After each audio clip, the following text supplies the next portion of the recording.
Deteriorating conditions in Myanmar and refugee camps in neighboring Bangladesh are now forcing many Rohingya refugees' families to send their daughters into arranged marriage.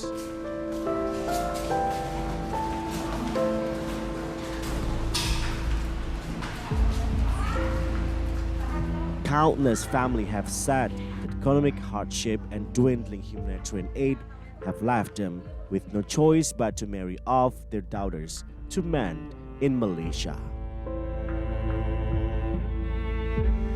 Many of these girls flee to Malaysia carrying the weight of their family's survival. Hasina Begum last saw her 16 years old daughter, Parvin Akhtar, in 2022 when she sent her and her brother on a boat bound for Indonesia with hopes of reaching Malaysia and marrying a man who could support her.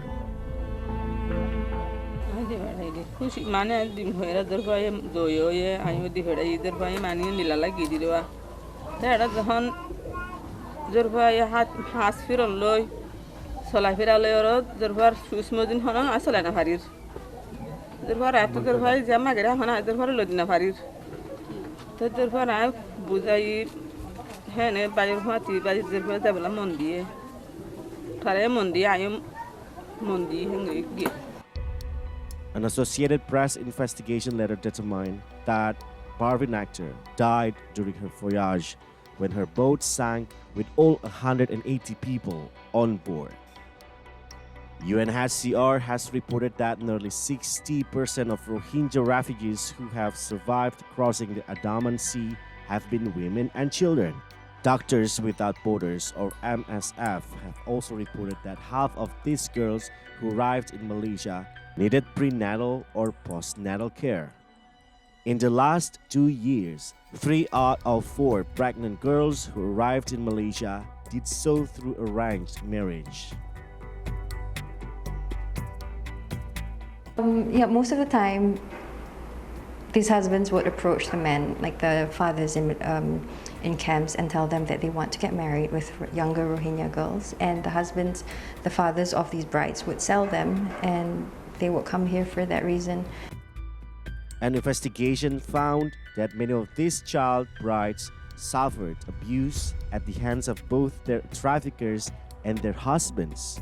Many of these girls had once dreamed of having a better life when they arrived in Malaysia, but for them, the agony never ends.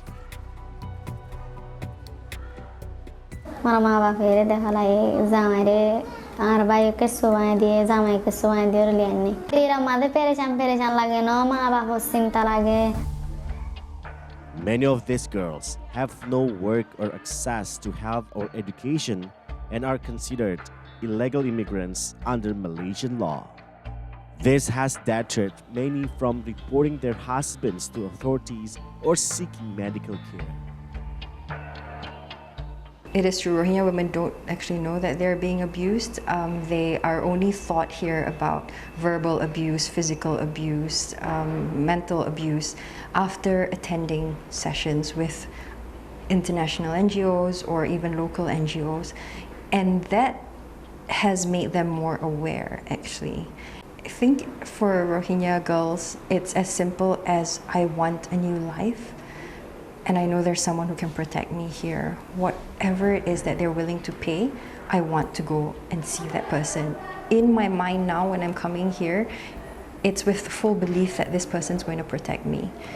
What happens when I get there is a different thing.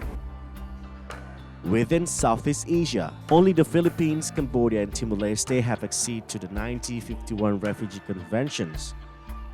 This convention established the principle of non-refoulement, which states that a refugee should not be returned to a country where he or she faces serious threat to their life or freedom.